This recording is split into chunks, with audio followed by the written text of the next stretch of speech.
लग रहा है पश्चिम में? मायावती जी और ओवैसी दोनों की जो टेक्टिकल फील्डिंग है पश्चिम में, रणनीतिक तौर पर उम्मीदवार जो उतारे जा रहे हैं, उसको देखते हुए क्या लग रहा है? देखिए अमिताभ जी, आपका थोड़ा इंटेलेक्चुअल डिबेट होता है और थोड़ा तथ्यों पे डिबेट होता है, और यहाँ पे जो डिबेट के फॉर्म में डिबेट नहीं होता है, बल्कि सच को एक ईमानदारी से रखा जाता है। तो इसलिए मैं थोड़ा सा डिफरेंट तरीके से बोलने की कोशिश करूंगा, क्योंकि नॉर्मली भारतीय जनता पार्टी इस तरीके की चीजों को गलत तरीके से इस्तेमाल कर लेती है, जो मैं कहने जा रहा हूँ। लेकिन क्योंकि आप बैठे हो, इसलिए मैं थोड़ी सी नहीं, मेरी डिबेट का कोई गलत इस्तेमाल नहीं कर सकता। ना ना ना ना ना, वो जनता ही जानती है सब। तो इसलिए देखिए अमिताभ जी, आप भी जानते हो 2013 के दंगों के बाद भारतीय जनता पार्टी ने जिस तरीके से ध्रुवीकरण किया था, उसके बाद जो आपने कहा कि 2014, 2017, 2019 इसमें हम वो खाई पाट नहीं पाए। पर चौधरी अजीत सिंह जी जब मुजफ्फरनगर लड़ने गए थे, तब हर कोई यही कह रहा था कि साहब मुजफ्फरनगर बड़ा कठिन है और आपने क्यों चूज किया? तो उन्होंने कहा देखो, मुजफ्फरनगर से मैं लड़ने इसलिए जा रहा हूं क्योंकि मुझे जो हिंदू मुसलमान के बीच में जो खाई बन गई है उसको पाटना है। जो 2013 के दंगों के बाद जो ये दूरियां आ गई थी, उसको हमें पाटना है। इसके लिए मैंने मुजफ्फरनगर को चूज किया है। और जब वो हार गए थे, बहुत थोड़े से अंतर से हारे थे, तो हम लोग काफी दुखी थे और हम लोगों ने उनसे बात की। तो उन्होंने कहा अरे तुम क्यों दुखी हो, मैं तो जो करने गया था वो करके आ गया। मैं वो खाई पाटने गया था हिंदू मुसलमान के बीच की, और वो मैं पाट के आ गया हूं, तो मैं तो जीत के आया हूं, मैं हार के थोड़ी ना आया हूं। तो देखिए, आज जो वो झगड़ा हुआ था, उस झगड़े की वजह से पश्चिम उत्तर प्रदेश ने बहुत कुछ खोया है। चाहे वो हिंदू परिवार हो, चाहे वो मुस्लिम परिवार हो, अर्थव्यवस्था खोई है पश्चिम उत्तर प्रदेश ने, लोगों को अपने घर छोड़ के जाना पड़ा है, लोगों ने बहुत दर्द सहा है, अपनों को खोया है। तो अब वो लोग भी उससे दूर हटना चाहते हैं और वो लोग भी समझ चुके हैं। इसलिए शायद पश्चिम उत्तर प्रदेश में अब जो माहौल है, वो शायद इस बार वोट हिंदू मुसलमान और कास्टिज्म की बजाय किसान एज अ किसान होगा। एक ओवरऑल इंप्रेशन है पूरे वेस्टर्न यूपी में कि बीजेपी पर अगर आप किसी से प्रेडिक्शन पूछो वहां कि भाई बीजेपी कैसा करेगी, तो चाय वाले से लेके और गुड़ मंडी में बैठा व्यापारी तक सब एक ही बात कहते कि ये देखना पड़ेगा कि भाई हाथी कैसा लड़ेगा और ओवैसी की पार्टी वाला कैसा लड़ेगा। तो ये जो मामला है,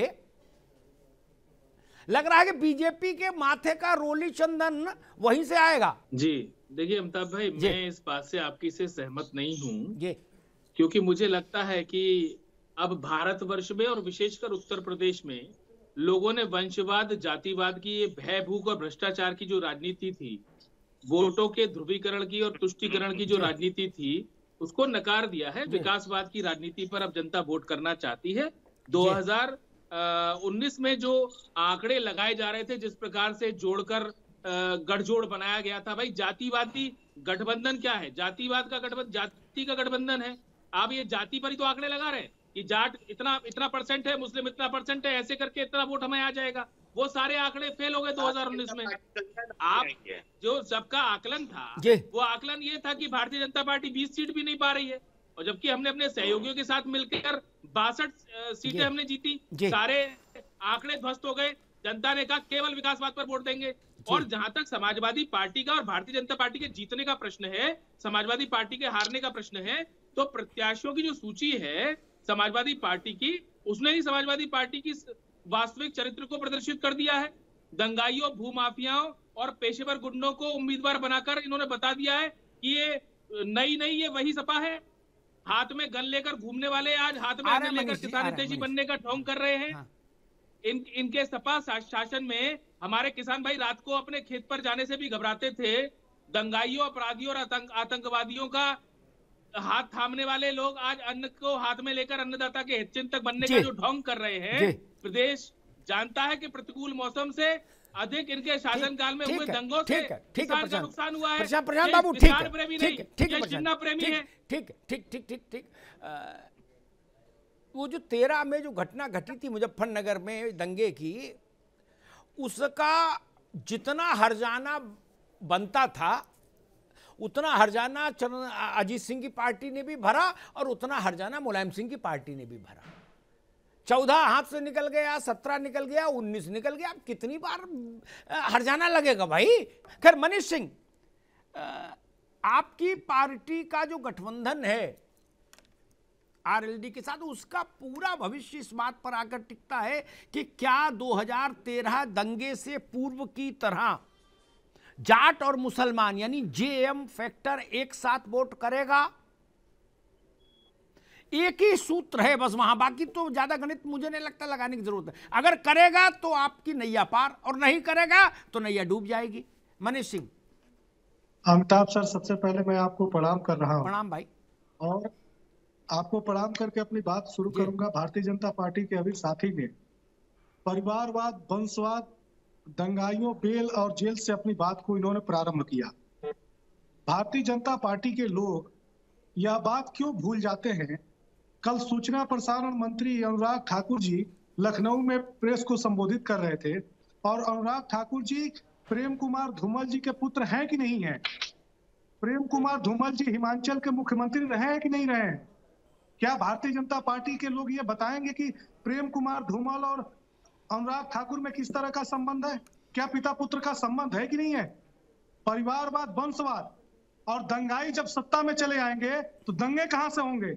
और बेल और जेल की जहां तक बात करते हैं भारतीय जनता पार्टी के लोग, तो मैं अमिताभ सर सिर्फ एक बात कहना चाहता हूं कि बेल और जेल की ये लोग बात करते हैं, बहुत अच्छी बात कहते हैं। योगी आदित्यनाथ जी हिंदू युवा वाहिनी के संगठन का इन्होंने निर्माण किया था। हिंदू युवा वाहिनी के संगठन के नौजवानों को, पूर्वांचल में सबसे ज्यादा रहने वाले नौजवान जिनके ऊपर हिंदू मुसलमान के झगड़ों में हिंदू युवा वाहिनी का, जो योगी आदित्यनाथ जी के निर्देश पर हिंदू युवा वाहिनी के कार्यकर्ता पहुंच जाते थे और मुसलमानों को अभद्र भाषा का प्रयोग करके अपमानित करते थे। मैं सिर्फ एक बात पूछना चाहता हूं कि योगी आदित्यनाथ जी जिस दिन से उत्तर प्रदेश के मुख्यमंत्री बने हैं, भस्मासुर की तरह से अपने संगठन को पेट में निगल गए।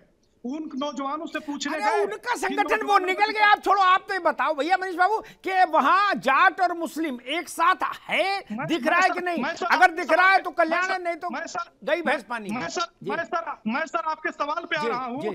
बात उत्तर प्रदेश में जाट, मुसलमान, दलित, अगड़ा पिछड़ा का नहीं है। उत्तर प्रदेश की 25 करोड़ की आबादी श्री अखिलेश यादव जी के नेतृत्व में ठीक समाजवादी पार्टी की सरकार, गठबंधन की सरकार बनाने जा रही है। दो तरह के वक्तव्य भारत के राजनीतिक रखते हैं, एक जेब में, एक जेब में। क्या पब्लिक में होते हैं तो कहते हैं कि मुद्दा ये है, क्या 135 करोड़ लोगों का केंद्र का मामला हो और यूपी का हो तो 25 करोड़, ठीक। और जब बैठक अपने घर में बैठते हैं और मान लीजिए मिलाने लायक, भाई ठीक है ये यूसुफ अंसारी हैं और इनको पार्टी में लो, उदाहरण दे रहा हूं। अच्छा जी, तो अंसारी वोट कितना है अग्निहोत्री जी वहां? क्या यार, अच्छा मालवाल है, कुछ लड़ लेंगे कि नहीं, ये देना पड़ेगा। वहां आज तक मुझे ऐसा नेता नहीं मिला जिसने कहा कि नहीं अग्निहोत्री जी प्रश्न 25 करोड़ लोगों का है। उन्हें ना काछी, कोरी, कुर्मी, धानुक, धीमर, मल्ला, निषाद, गरड़िया, ये नहीं है क्या? और सब लोग ऐसा ऐसा ज्ञान देके यार निकल जाते हो।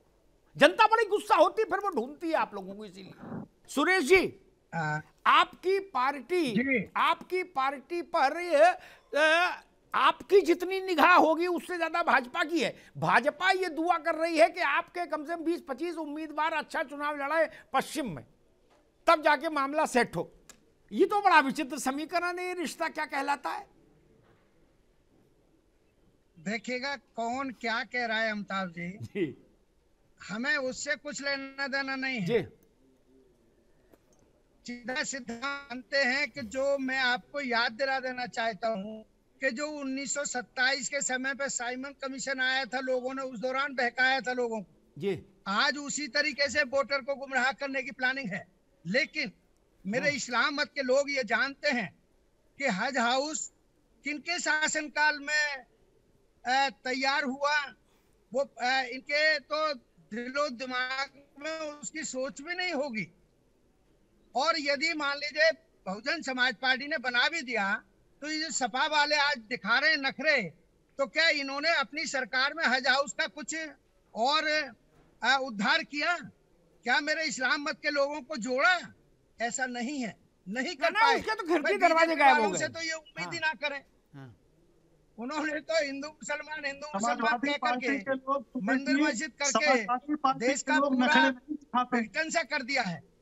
तो उसमें मेरे इस्लाम मत के लोग ये जानते हैं कि जब भी लिंचिंग का मामला हुआ, मान्य बहन जी उनके लिए बोली हैं, हमने मान सम्मान दिया है।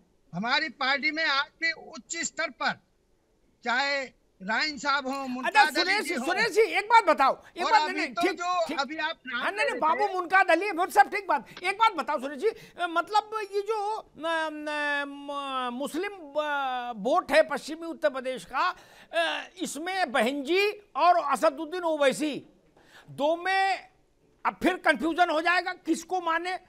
हैदराबाद वाले कह रहे हमको मानो, हम ओरिजिनल है।